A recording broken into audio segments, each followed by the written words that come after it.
move on to the three characteristics that are going to help everyone obtain that perfect ride every time. So I've written them up here. You probably already read them. It might be kind of small. But the first thing that we mentioned before is to move the hindquarters. You're really concerned about covering ground with your horse. Remember that you can't get to Kentucky by going 10 miles an hour.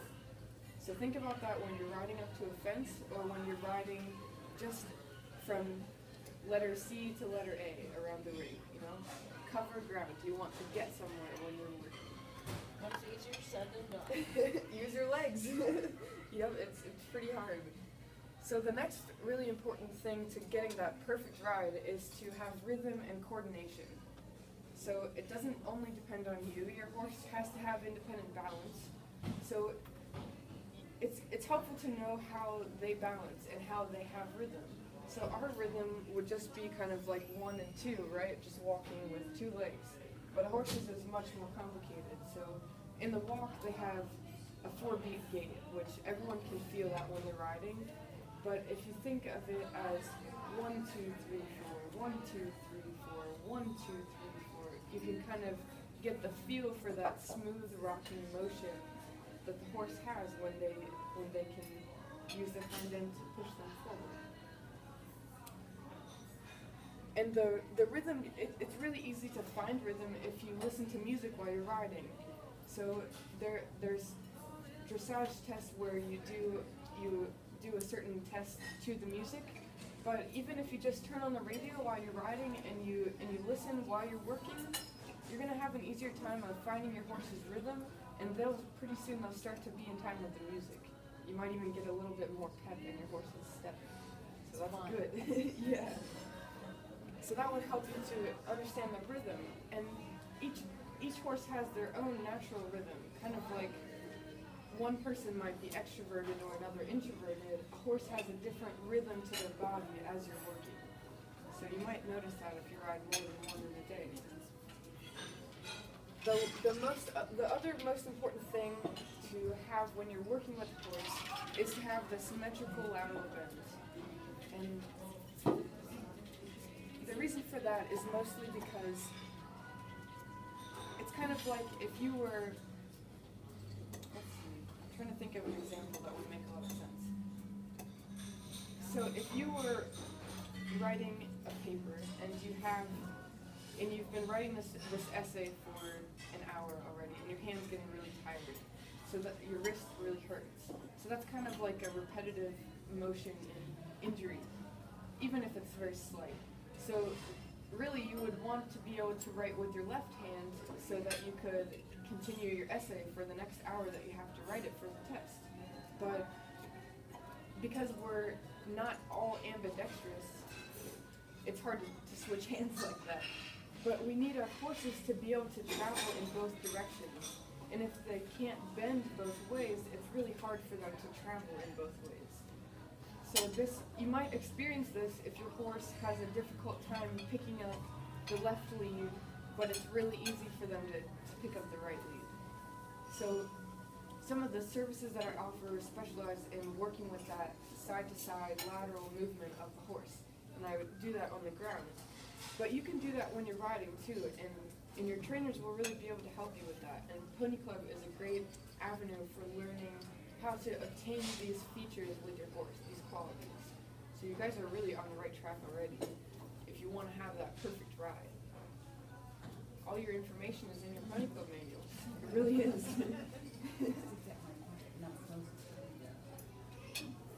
So when we're looking at the horse's balance, and we're looking at how they're out of balance, it helps to clarify why they act a certain way when they're being ridden. So some people say, oh, my horse doesn't want to go forward. Well, there's lots of reasons why that might be, but the simplest reason would be that they're not using their hind end enough to cover ground and push themselves forward. I guess I should bring a video of a horse walking the next time so that everyone can see these things while I'm working or talking to you guys. I know everyone's got horses running in their head, but sometimes it's easier to look at one in real life. Yeah, there's right there. So do you guys have any difficulty with your own horses when you're riding? Is there anything that gets you every time that you say, I can never get this right? What do you feel like that? Or do you have any, yeah? So when I had to engage my horse's hindquarters to get them to move more forward, I always use the outside shoulder.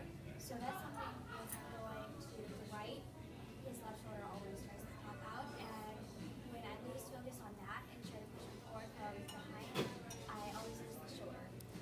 Okay, that's interesting. So that could be some sort of an alignment thing that's going on, but it really might be, let's see. So when the horse's body is bent around our leg, like we think of our leg as a post and the horse bends around it, so their inside hind leg has to reach farthest and underneath the horse, and that would keep their shoulder from going too far out. So one way that you might be able to correct that without having to think about it a lot would be to think more about your horse's hindquarters when you're riding, and if you give your inside aid when your horse lifts their inside leg off the ground, and give your outside aid when your horse lifts their outside leg off the ground, and kind of get into their gentle swinging rhythm, pretty soon you'll be able to have more control over that sort of thing. And you'll get a feel for the timing of things. And that's an interesting problem. It's great that you can recognize that at this age, because I didn't know that until I was 15 or something, you know? And it's a really hard thing to think about because you're so concerned about your own body when you're riding. But it's really important to know how your horse responds. That's a pretty good insight. I think sitting the canter is one of the hardest things. And my horse is getting better, and I'm sort of getting better. I can do it. I can't sit it. For me, it's no flexibility in my hip flexors. My hip flexors don't flex. So that makes it difficult. And I'm sure it makes it difficult for him because I throw him off balance. And this is why I am so aware of our body position in relationship to our horse's body position. What we do can throw them off, then they get thrown off and they throw off more. And it's just this vicious cycle. It's easy to blame it on the horse though, right? That's what most people do, but like I said, that's why I asked that question earlier. 90% of our horses' movement problems are caused by the rider. That's how much we affect their way of going. And just working through the canter issues. Now that I'm not absolutely terrified of cantering, then it gets to be to relax and sit and, like you were saying, feel their movement. Mm-hmm. Somebody said the best way to describe a really good, powerful canter is like riding a carousel horse. You're coming up from the middle, and you're supposed to go up with them. The only problem is I don't go down with them. I mean, I'm staying up there. So it's like... And that's something, the first step to changing your ability to sit the canter is just knowing that your hip flexors are really tight, and that might make it difficult for you to do that. But there's lots of ways to change that. Right. And that's kind of the hard part about riding, is gathering all the resources and all the information about not only our body, but theirs too. And maybe your horse has tight hip flexors, and he also has a hard time sitting the canter. So. And again, it's doing the proper exercises for yourself and for your horse. Hill work, I think, is supposed to help a lot. Yeah. Cavaletti helps a lot to get their balance back, because like you were saying, they should be moving, that engine should be moving from back to front. Well, you have to get them, and people who have owned off-the-track thoroughbreds, that's a common complaint. They're always on their forehand. You hear that all the time. You gotta get them back. They're not on their forehand, they're leaning on the start gate. You're supposed to do that. See, two different perspectives. Right. But, you know, just getting that back to front movement, Yep. the wave. Am I out of time? No. If there are other things that you wanted to cover, then please take a few more minutes, but if this was your natural stopping point, then we've got to jump it. Yeah, that's mostly everything. I've got some postcards and business cards if anyone wants to get more information about how the horse moves and how they can make a difference with their horse's movement. I guess should I pass them around, or do you like one?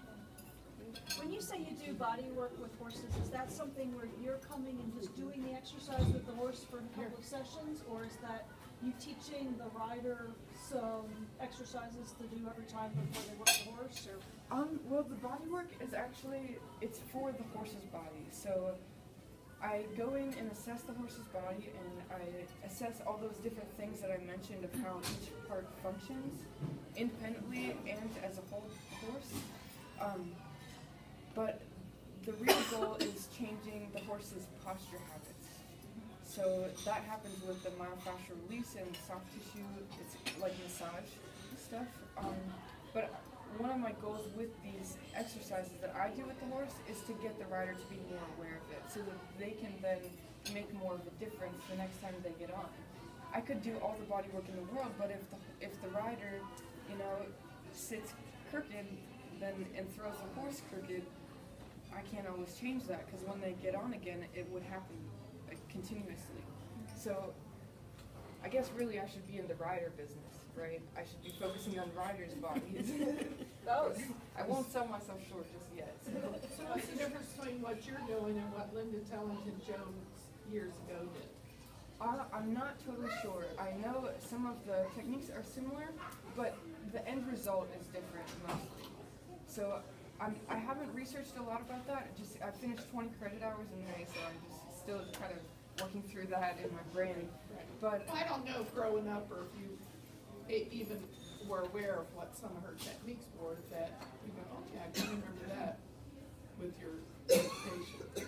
no, they weren't like that. Most of my education was based actually on human massage and human biomechanics and posture.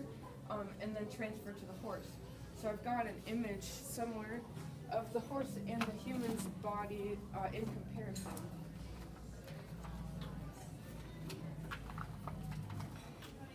So our bodies have the same kind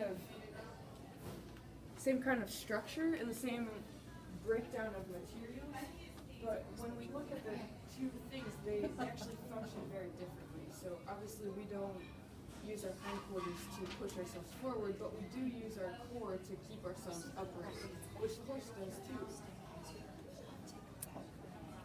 So most of the training I received was an intensive course I went to in Colorado, and they told me about these types of biomechanics that the horse uses their body in certain ways to achieve something, which the horse is only concerned about eating grass and running away from predators, but they can't run away from predators at 10 miles an hour, right?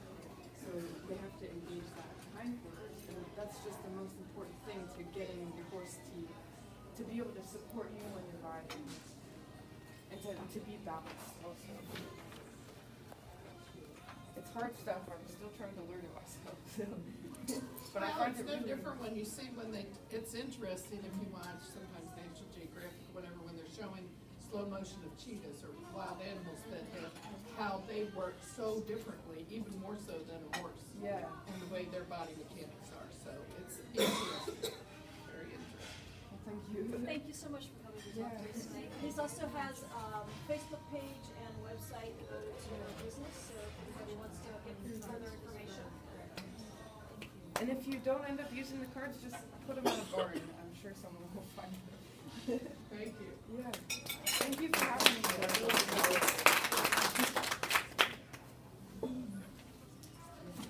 I'm assuming you do barn calls to come. Yeah. Yep, I would travel to Where do you live? I I'm based in Indian Hill, actually. Okay. So I'm a groom, a living groom. With who? With Diane Kirsten. She was part of the Camargo Hunt. So we're learning about carriage driving.